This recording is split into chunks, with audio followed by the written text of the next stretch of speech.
Welcome back, NDA aspirants, to the 15th of 40 lectures of the English crash course for NDA by Mar Tutorial. My name is Anmol and I shall be your guide on this journey through the English language. You must remember we've already done with the tenses and up till verbs in the parts of speech. Now we have to start with the next part of speech, which is adverbs. This will take 3 days. We have 3 days of adverbs ahead of us, 3 lectures of adverbs. Starting with the first one, without any further ado, let's dig right into it. So first of all, with the definition of adverbs, a word that adds some meaning to a verb, an adjective or another adverb is called an adverb. कोई भी शब्द जो किसी क्रिया को, किसी विशेषण को या किसी दूसरे क्रिया विशेषण को, किसी वर्ब को या किसी एडजेक्टिव को या किसी दूसरे एडवर्ब को मॉडिफाई करता है या उसके बारे में कुछ और ऐड करता है, उसके बारे में कुछ और बताता है, उसको एडवर्ब कहते हैं. तो एडवर्ब वर्ब को भी मॉडिफाई करता है, एडजेक्टिव को मॉडिफाई करने वालों को भी एडवर्ब बोलते हैं, और किसी एडवर्ब को ही अगर मॉडिफाई कर रहा है कोई वर्ड तो वो वर्ड भी एडवर्ब हो जाएगा. If you do not remember what verbs or adjectives are, make sure to revisit those lectures. We've already covered them before. And once you have understood those, only then move ahead with the rest of the chapters. Example, Rama runs quickly. So यहाँ पे quickly क्या runs को modify कर रहा है कि रामा दौड़ता है कैसे, तीव्र गति से. Shweta reads quite clearly. So reads clearly, यहाँ पे भी ये भी adverb है कि वो पढ़ती है कैसे, साफ सुथरा पढ़ती है, बहुत ही उसकी स्पष्ट आवाज है, स्पष्ट ध्वनि के साथ पढ़ती है, और क्वाइट क्लियरली काफी स्पष्ट ध्वनि के साथ पढ़ती है. किस प्रकार की स्पष्ट, काफी स्पष्ट. सो क्वाइट यहाँ पे इसको मॉडिफाई कर रहे हैं. फिर से हमने देखा किसी एडवर्ब को भी मॉडिफाई करने वाले वर्ड हम लोग एडवर्ब बोलते हैं. Now this is a very sweet Apple. यहाँ पे एप्पल नाउन है, नाउन को मॉडिफाई कर रहा है एडजेक्टिव, और इस एडजेक्टिव को मॉडिफाई कर रहा है वेरी. एप्पल किस प्रकार का है, मीठा. कितना मीठा, बहुत मीठा. Now it can also qualify a preposition. अब हो सकता है कि वो किसी preposition को भी qualify कर रहा हो, किसी preposition के बारे में ज्यादा बता रहा हो. Adverb. For example, अगर देखें, the helicopter hovered exactly over his house. Over यहाँ पे preposition है जो relationship बता रहा है दूसरे noun का बाकी के sentence के साथ. Hovered मतलब हवा में तैरना. हवा में तैरने को hover कहते हैं, पानी में तैरने को फ्लोट कहते हैं. पानी में तैरना इज फ्लोटिंग, हवा में तैरना इज हवरिंग. पानी में जो तैर के आगे बढ़ना और मूवमेंट उसको स्विमिंग कहेंगे, हवा में उसको फ्लाइंग कहते हैं. जैसे फ्लाइंग और स्विमिंग है वैसे हवरिंग और फ्लोटिंग है. तो हवरक्राफ्ट भी होता है, आप लोगों को पता होगा.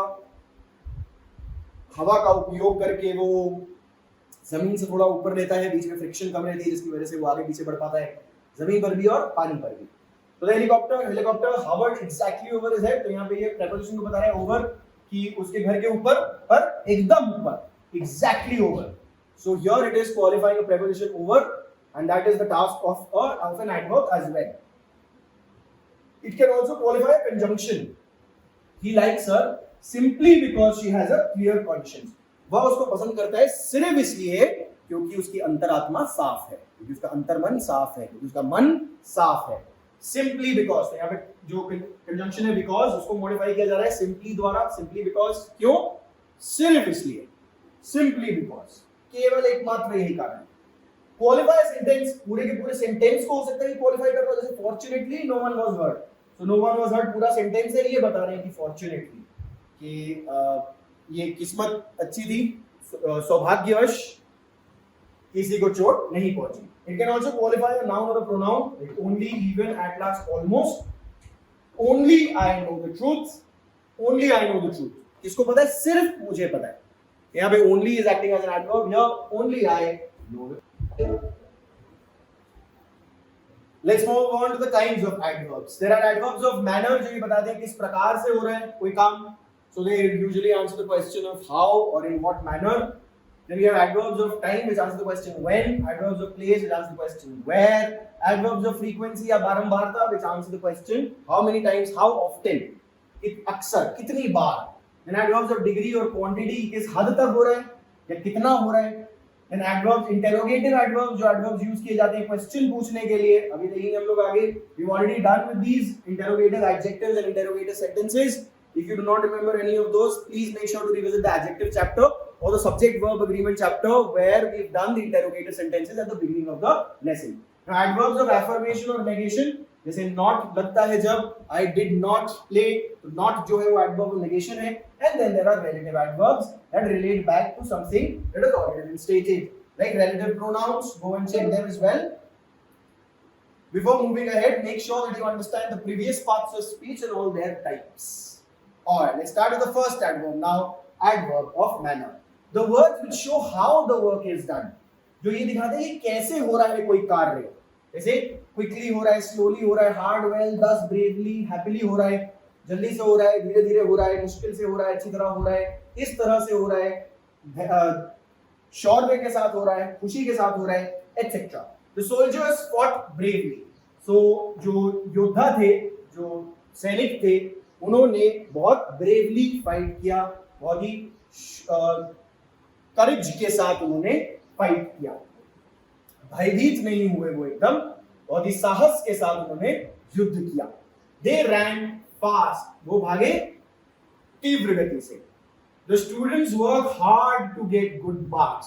स्टूडेंट्स काम करते हैं, बहुत कड़ी मेहनत करते हैं अच्छे मार्क्स लाने के लिए. इट वाज दस स्टेटेड. वो ऐसा स्पष्ट किया था, इस प्रकार का. दस व्हाटएवर इट वाज, जो भी होगा कॉन्टेक्स्ट के हिसाब से, that is what this means. We are well settled. हम अच्छी तरह से सेटल्ड हैं. अच्छा, यहाँ पे देखिए कुछ नाउन है कावर्ड, उनके एडजेक्टिव फॉर्म है कावर्डली और एडवर्ब फॉर्म है इन अ कावर्डली मैनर. ये एलवाई से तो खत्म हो रहे हैं, पर ये एडजेक्टिव फॉर्म्स हैं इनके, ये एडवर्ब्स नहीं है. इनको एडवर्ब्स की तरह यूज करने के लिए you have to use it in a phrase. जैसे आप ये नहीं कह सकते कि he fought cowardly. No. He fought cowardly adjective हो जाएगा. He was a cowardly. He fought courageously is correct. See, the soldiers fought bravely or courageously. That is an adverb. It is correct. But cowardly is not an adverb. Cowardly एक adjective है. तो अब ये तो या तो ये कह सकते हो कि he was a cowardly man, कि वो एक डरपोक आदमी था, या he fought in a cowardly manner, कि उसने बहुत डर के लड़ाई करी. Same here. Niggardly, miserly, scholarly. Niggardly is the same as miserly, not spending too much money. Adverbs of time now. So the words which indicate something about the time of incident, state, etc. तो किसी time या कोई incident का जो भी कार्य हो रहा है, किसी चीज का टाइम बताते हैं, when का क्वेश्चन आंसर करते हैं, तो उनको हम adverbs of time बोलते हैं. Today, daily, yesterday, tomorrow, now, before, soon, never, late, etc. Example, he will come today. कब आएगा? आज जाएगा. She wrote the letter. कब लिखा था? Yesterday. She goes to school. कब? Daily. Daily is also actually an adverb of frequency. We'll see that ahead in frequency कि बारंबारता में आता है, कितनी बार हो रहा है, तो डेली हो रहा है, रोज के रोज हो रहा है. He gets up early in the morning. कब? Early in the morning. So these three are the adverbs of time. Then we have adverbs of place. The words which show where the action takes place. अगर हम ये दिखाने कहाँ हो रही है कोई चीज, here, there, यहाँ, वहाँ, above, ऊपर, outside, बाहर, inside, अंदर, everywhere, हर जगह, somewhere, कहीं, forward, आगे. The boys are waiting where? Outside. He lives where? Here. He is standing where? There. Come where? Forward. आगे आओ. अभी क्या? The boys are waiting outside the classroom. तो यहाँ पे ये एकदम से preposition बन गया. क्यों? क्योंकि अभी ये noun है classroom, इसको join कर रहा है बाकी के sentence के साथ. तो just context के हिसाब से parts of speech बदलते हैं. हम जब अगला आगे जब prepositions करेंगे, when the parts of speech preposition shows itself up in our journey, then we will cover this in a little more detail of when it is being used as a preposition. Then we got adverb of frequency. So बारंबारता, कितनी बार हो रही है कोई चीज. The words which show how many times the action takes place. कितनी बार हो रही है. Never, कभी नहीं. Generally, अक्सर, often, कई बार, seldom, बहुत कम, occasionally, कभी कभी, twice, दो बार, और daily जो हमने पीछे देखा था वो भी यहाँ आएगा. For example, she visited me twice, दो बार. You are always late. आप हमेशा लेट हो. He often makes mistake. वो अक्सर गलतियां करता है. Barking dogs seldom bite.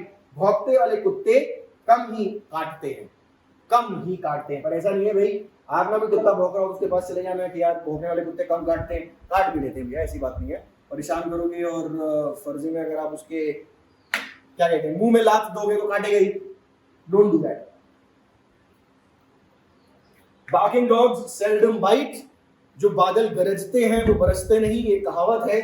सच्चाई भले वो पूरी तरह से हो ना हो, कहावत का मतलब समझिए कि ज्यादा बोलने वाले और डींगे हाँकने वाले लोगों के अंदर वास्तव में कोई सब्सटेंस नहीं होता है. जो भारी होगा व्यक्ति अपने व्यक्तित्व से, उसकी हींगे नहीं हाँकेगा, वो अपने बारे में ज्यादा बढ़ा चढ़ा के बातें नहीं करेगा, वो कार्य करके दिखाएगा।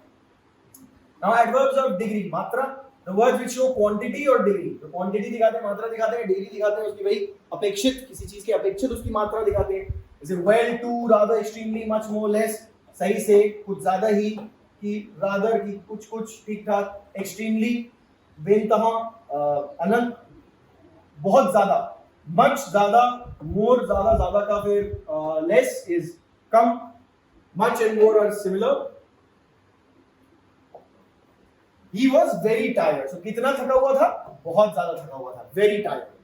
She was nearly exhausted. Nearly मतलब लगभग पस्त, परास्त, exhausted बिल्कुल fatigued, खत्म, मतलब कि थक के चूर हो जाना, that is called exhausted. He is quite strong. कितना बलशाली? काफी बलशाली. The cup was nearly full. कितना भरा हुआ था? लगभग भरा हुआ था. So these are adverbs of degree. We are used to talk about the quantity or degree of something. Maybe of an adjective, of a verb, or of another adverb. Then we got interrogative adverbs, the words which ask a question about the action. Now, if these words are asking about the question, asking a question about the action, the verb in the sentence, then they are called adverbs or interrogative adverbs. For example, when, where, why, how, same as other interrogative adjectives and pronouns as well. Interrogative adjectives and pronouns are what, who, whom, etc. When, where, why, how are interrogative adverbs. So when did he come? कब आया? Where did he go? कहाँ गया? How are you? कैसे हो? Why are you late? क्यों late हो? तो ये why late के बारे में पूछ रहा है, again how भी आपके कैसे हो उसके बारे में, where did he go जाने के बारे में, कब, और कब जाने के बारे में, कहाँ जाने के बारे में, सारे एक्शन के बारे में क्वेश्चंस पूछ रहे हैं, hence they are called interrogative adverbs. Now we have adverbs of affirmation or negation. The words which express the sense of affirmation or negation. कोई भी वर्ड जो या तो affirmation या negation का जो सेंस है, जो मायने हैं, या affirm हो रही है कोई चीज कि हाँ हो रही है कि ऐसा है, या negate हो रही है कि ऐसा नहीं है, जो भी शब्द इन दोनों चीजों में से किसी एक को स्पष्ट कर रहे हैं, उनको हम लोग adverb of affirmation या negation कहते हैं। जैसे surely, certainly, obviously, yes, ये सारे adverbs of affirmation हो गए। surely करेंगे, certainly करेंगे, obviously करेंगे, yes करेंगे। hardly, no, not adverbs of negation हो गए कि hardly करा ही नहीं, hardly करा, hardly passed, did not pass, it was like failing almost, no, I do not want, not, I did not play, etc. For example, she will come surely, पक्का आएगी, he certainly went to your place, वो पक्का आपके स्थान पे गया था, obviously is mistaken, obvious है कि उसकी गलती है, he hardly comes to me anymore, वो बहुत ही मुश्किल से मेरे पास आता है, नहीं ही आता है, मतलब मान के चलो कि नहीं ही आता है, hardly का मतलब नहीं ही आता है, hardly comes. So these are adverbs of affirmation and negation which express the sense of affirmation or negation. Affirmation means हाँ कहना कि हो रहा है कुछ, negation मतलब ना कहना कि नहीं हो रहा है कुछ. And for the last kind of adverb for today, the words which show relation between the two subjects. Why, when and where, same as the previous one in the interrogatives. The one before the last, please rewind and go back, watch the interrogative adverbs if you are not sure. जहाँ पे इनका उपयोग किया जा रहा था question पूछने के लिए, अब इनका उपयोग किया जा रहा है रिलेशन शो करने के लिए दो सब्जेक्ट के लिए. For example, the day when they arrived was very hot. वो दिन जब वो आए बहुत गर्म था. वहां पे when is the adverb, relative adverb, not an interrogative, क्योंकि आप क्वेश्चन नहीं पूछ रहे, यहाँ पे रिलेट कर रहा है पिछले वाले सब्जेक्ट के लिए. The hotel where they are staying is not good. वो होटल जहां वो रह रहे हैं अच्छा नहीं है. The reason why she was turned out of the college is not known. वो कारण जिसकी वजह से उसको बाहर निकाल दिया गया कॉलेज से हमें नहीं पता. She was born in the year when I left Agra. वो उस साल पैदा हुई थी जब मैंने आगरा छोड़ा था. So you will see the same words as the interrogative adverbs, but here they are not being used to ask questions rather than make statements or show relationship between two subjects. Alright, that was that for kinds of adverbs. We'll continue in the next lecture with the usage of the adverbs and some rules that are usually broken and are checked in your examination regarding adverbs. For now, let's move on to the paper solving section for today. Now we have the 2019 ka second paper. We've done 2020 ka tak ka. So we've had 14 lectures till now. So 7 question papers is the 8th question paper. 7 question papers, 2 of 2023, 2 of 2022, 2 of 2021 and 1 of 2020. Now we are starting 2019 ka second question paper. So you'll see synonyms से हमें शुरू करना है. He is always anxious. Anxious का मतलब बड़ा परेशान, बड़ा बेचैन. So worried is the best option here. The poems of Kabir are ecstatic in nature. Ecstatic मतलब बहुत ज़्यादा उत्तेजित करने वाली, बहुत ज़्यादा excite करने वाली, बहुत ज़्यादा enthusiasm से भरी हुई. So rapturous is the best option here. Then here Ravi loves seclusion. Seclusion मतलब अकेला रहना. Therefore he lives in the mountains. अकेला. Seclusion मतलब अकेलापन. Solitariness is the best option. The best option here. Hitler was a despot. Despot means a dictator, a tyrant, एक तानाशाह, autocrat, autark. Then we got the imagery used in the poem is vivid. Vivid as in बहुत ज़्यादा lively, बहुत ज़्यादा alive, बहुत ज़्यादा colorful, बहुत ज़्यादा bright. So vivid it becomes lively, जिसमें जान है बहुत ज़्यादा. Then got a human being is always vulnerable to other human beings. Is always vulnerable to other human beings. Vulnerable मतलब होना मतलब कि किसी बीमारी के प्रति vulnerable होना कि आपको बीमारी लग जाती है बड़ी आसानी से. आप vulnerable हैं मतलब आप कमजोर हैं, आपके ऊपर आसानी से हमला किया जा सकता है. तो कोई भी किला अगर कहते हैं कोई सिटी या कोई गवर्नमेंट या कोई कंट्री अगर vulnerable है, इसका मतलब उसके ऊपर आसानी से हमला किया जा सकता है और उसको परास्त किया जा सकता है. That is what vulnerable means. So here you will see the best option, closest option to it is defenseless. ये defenseless है. दूसरे अन्य human beings के against हम लोग defenseless हैं. हम आगे जानवरों के ऊपर तो हमने काबू कर लिया है, और एक दूसरे के ऊपर काबू करने में हम अभी भी असमर्थ हैं. Vitriolic. His language is political and vitriolic. Vitriol you will understand blue and green vitriol from chemistry. बहुत ज़्यादा कटु, तीखी, काटने वाली, like an acid. So abusive है यहाँ पे कि बहुत ज़्यादा उसकी कटाक्ष कटु वाणी है उसकी, abusive. और the managing director of the company declared that he is broke and there is a need to seek support from the government. So broke क्या होता है यहाँ पे? Broke मतलब उसका पैसा नहीं है, खत्म हो गया पैसा, उसके पास कोई पैसा नहीं है. Bankrupt भी वही होता है, कोई पैसा नहीं है, पैसा सारा खत्म हो गया, पैसे अब अगर किसी से उधार ले रखा है तो उधार कुछ पाने में असमर्थ है, insolvent है, we do not have any more money. That is called being broke or being bankrupt. He loves doing nasty things. Nasty मतलब घिनौनी, गंदी चीजें. He loves doing nasty things. उसको गंदी चीजें, घिनौनी चीजें करना पसंद है. कीचड़ में खेलना हो सकता है उसको पसंद हो, घिनौनी चीजें करना उसको पसंद है. कोई भी घिनौनी चीज अगर आप सोच पा रहे हो तो हो सकता है मजा आता है उसको उसमें, हो सकता है वो मजेदार चीजें हो घिनौनी, पर समाज के नजरों में वो अक्सर घिनौनी कही जाती हैं, क्योंकि सब लोग अपने आप को बड़ा अच्छा बताना चाहते हैं, मजा सबको आता है, पर फिर भी. Anyway, we have to do the synonyms here. So nasty का यहाँ पे foul हो जाएगा. जो foul order होता है बुरा smell, ऐसे nasty bad things और foul things. He could not muster courage मतलब एकत्रित करना, वो साहस एकत्रित नहीं कर पाया to speak the truth before his friend. अपने दोस्त के सामने सच बताने का साहस एकत्रित नहीं कर पाया. एकत्रित यहाँ पे बेस्ट ऑप्शन क्या है? Gather. 10th C. Gather. So synonyms के 10 questions you saw in this paper. Now we have antonyms के 10 questions. His conversations are always absurd. Absurd मतलब इसका कोई सेंस नहीं है.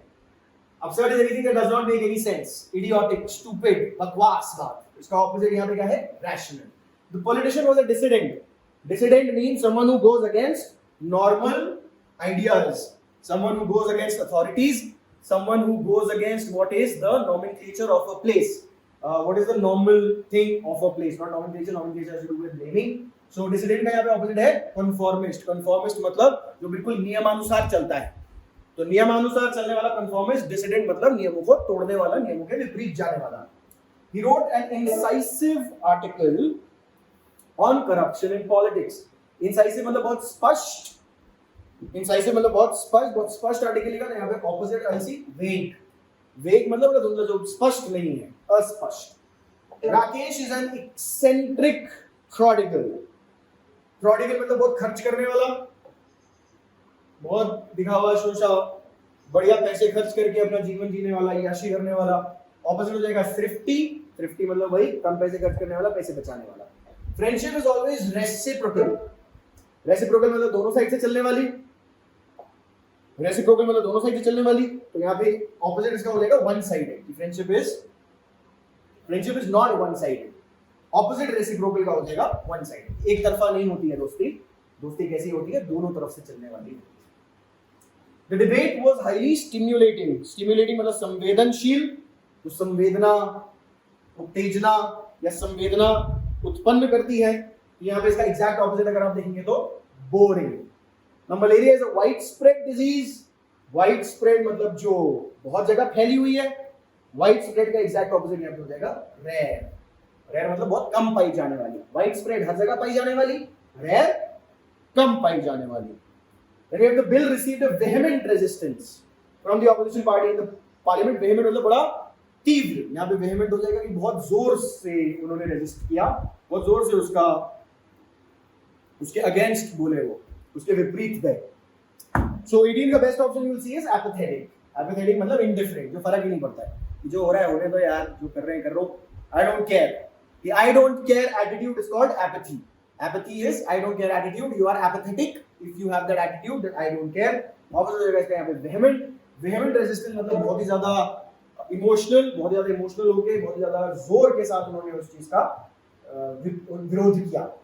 He has been obstinate since his childhood. Obstinate मतलब stubborn, बड़ा हट्टी होना. इसका ऑपोजिट यहाँ पे होगा amenable. Amenable मतलब adjustable, बड़ा friendly, जो बड़े प्यार से बात मान जाता है, सुन लेता है. Dogged, rigid and obstinate are all synonyms.